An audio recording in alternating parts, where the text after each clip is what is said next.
magtiwala sa kanyang mga gawa. Ang kanyang mga gawa ay magiging malinis at kung magiging matuwid. Proverbs 20 verse 11. Mga Kawikaan 2 verse 11. Kabait sa nagbabantay sa iyo,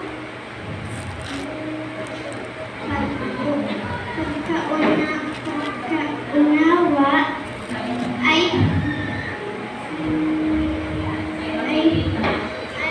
mag-iingat sa iyo. 2 Peter 3 verse 10.